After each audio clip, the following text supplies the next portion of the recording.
Bonjour à tous les deux. Bonjour. Merci Bonjour. D'être avec nous. Jean-Claude Roche à ma droite, Alain Fischer à ma gauche. Donc, je le disais en introduction, demain, c'est la journée mondiale des maladies rares. Est-ce qu'on peut commencer peut-être par définir ce qu'est une maladie rare, professeur ?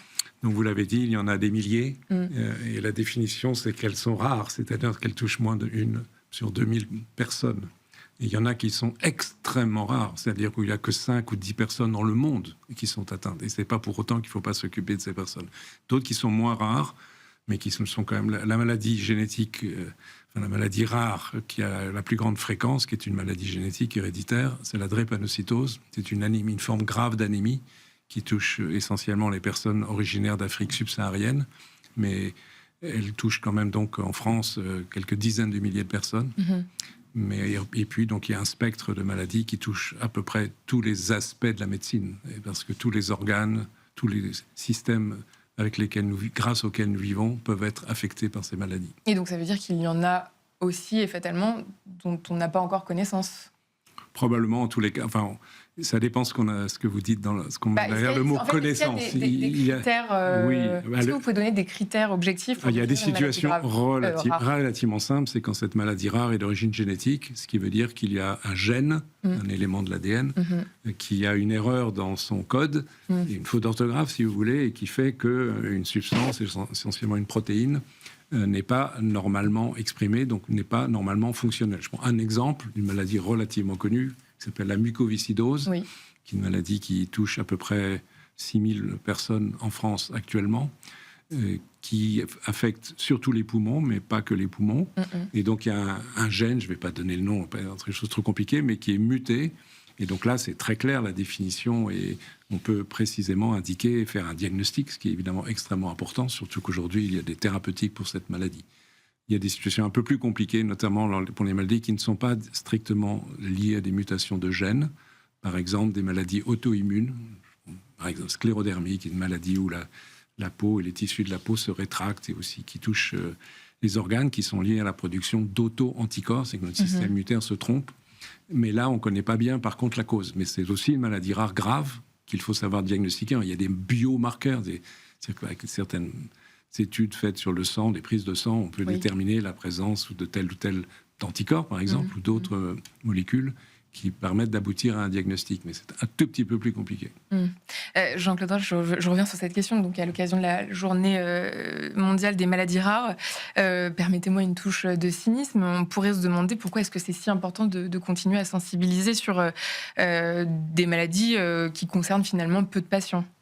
Alors, c'est pas cynique. Je pense que la question, elle est beaucoup plus profonde que ça, parce que la question, elle rejoint la capacité à prendre en charge ces patients. Si les chercheurs trouvent des solutions, il faut les financer, il faut rendre, je dirais, cette prise en charge abordable pour les autorités et pour le payeur, quel qu'il soit. Donc, il n'y a pas de cynisme derrière ça, d'autant plus quand on garde en tête que la somme des maladies rares concerne du coup au niveau mondial certainement plus de 300 millions de patients. Donc finalement, de la France, 3 à 4 millions de Français. Le slogan, c'est « la maladie rare, c'est pas si rare ». Et si on arrive à les prendre en charge, et un des sujets majeurs de la prise en charge de ces maladies rares, c'est souvent le diagnostic et l'errance diagnostique.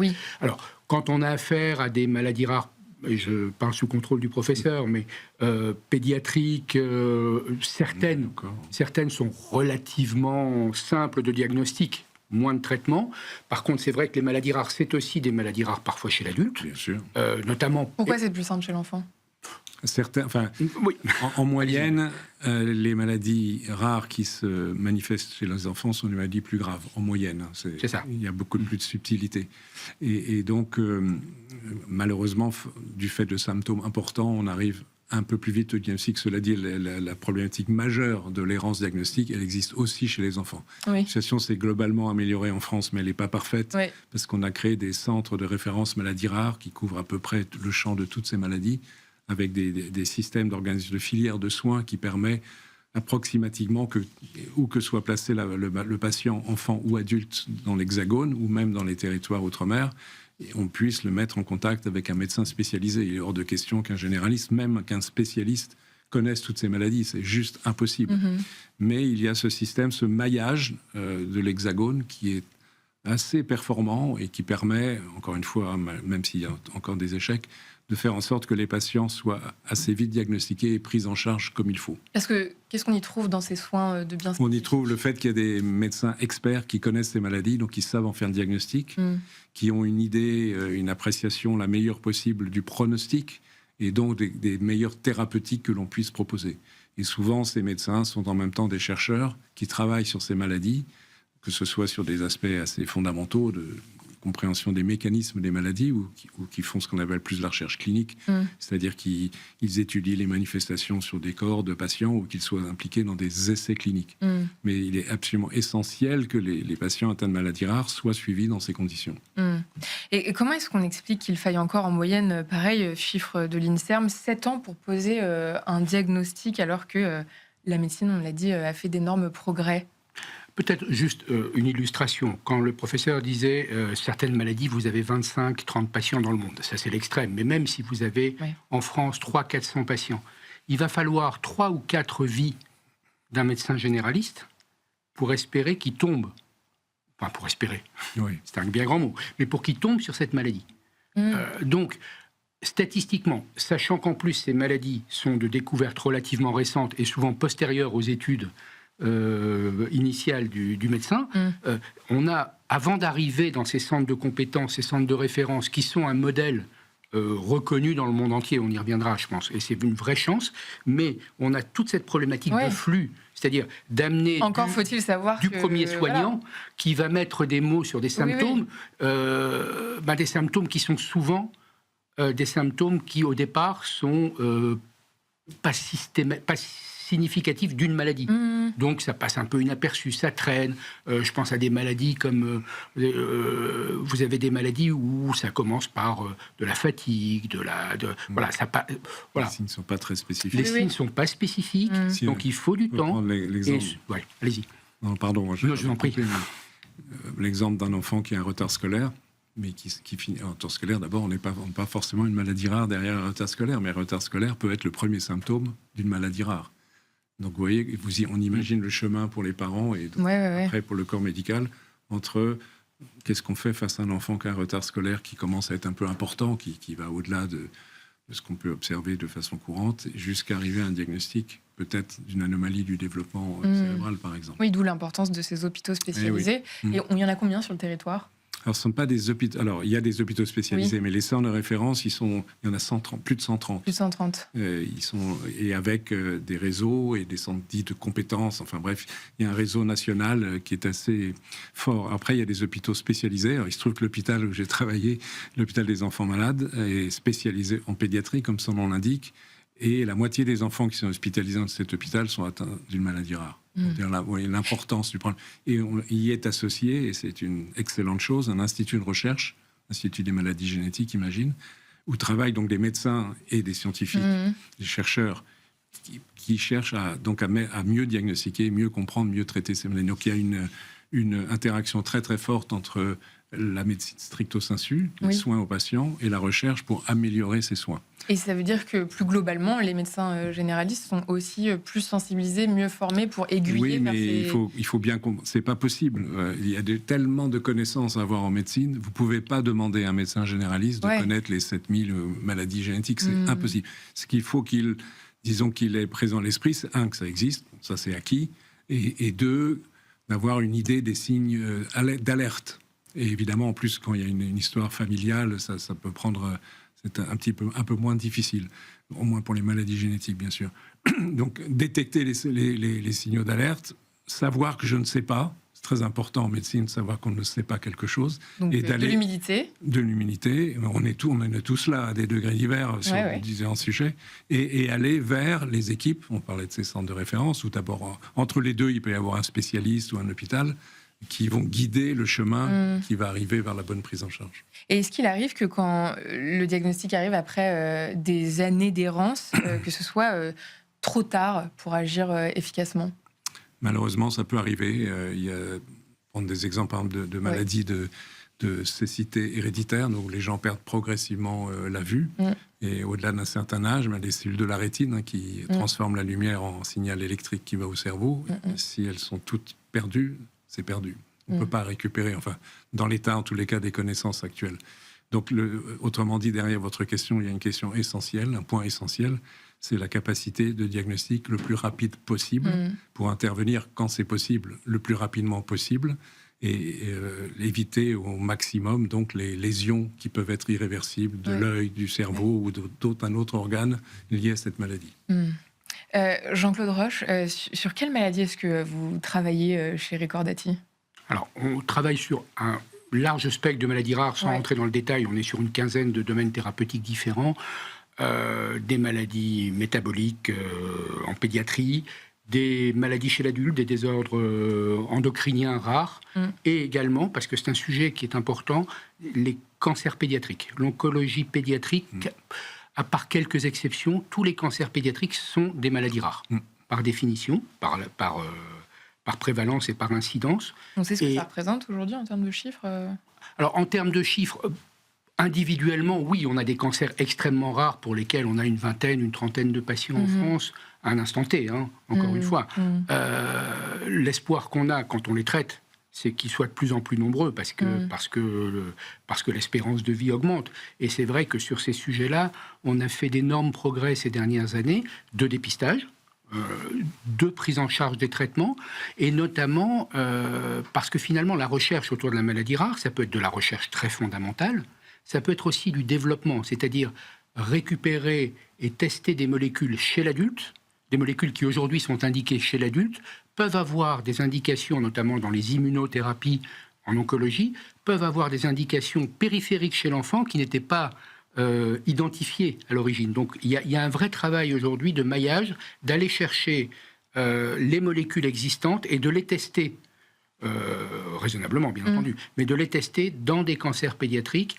C'est un sujet sur lequel on est très, très... Et comment est-ce que vous arbitrez, comment est-ce que vous faites vos choix ? Je veux dire, c'est relatif au nombre de patients, à la gravité, à la faisabilité scientifique. Est-ce que c'est les associations Non, mais pour le commun des mortels, c'est forcément des questions qu'on se pose. Je crains que ce soit plus modeste que ça. Il y a un mot que j'aime bien, c'est la sérendipité. Vous cherchez quelque chose, vous trouvez autre chose. Et en fait, je pense qu'il faut être, comme disait le professeur, il faut être incertain, curieux, et puis extrêmement... faut voyager beaucoup. Nous, dans nos équipes, on a ce qu'on appelle des scouts, c'est-à-dire c'est comme pour les mannequins, c'est des gens qui se baladent dans toute la Terre et puis qui vont regarder les sociétés en développement, les biotech. Vous allez recevoir une biotech, une pépite après nous. Typiquement, ça fait partie de ces sociétés chez lesquelles on va regarder ce qui se passe. Est-ce qu'il y a des choses qui peuvent nous intéresser ? Donc il y a la recherche, je dirais, académique, fondamentale, qui est très ciblée, et puis il y a la recherche un peu plus industrielle, la nôtre, qui est plus du développement que de la recherche. On va aller voir les académiques, on va aller voir les biotech, et on va aller regarder s'il y a des choses sur lesquelles nous, on peut travailler. Parce que notre compétence, c'est pas de découvrir. Notre compétence, c'est de développer et de mettre sur le marché ces molécules. Et oui, parce que l'étude et le traitement des maladies rares, est-ce que plus globalement, ça peut permettre de faire progresser la médecine, quoi, plus en général, largement. au-delà, ça arrive. Parce qu'effectivement, on peut de temps en temps se poser la question, mais la réponse est évidemment négative, que pourquoi rechercher des mécanismes, des traitements pour des maladies qui sont rares, alors qu'à côté de ça, il y a des maladies hyper fréquentes pour lesquelles on n'a jamais de traitement.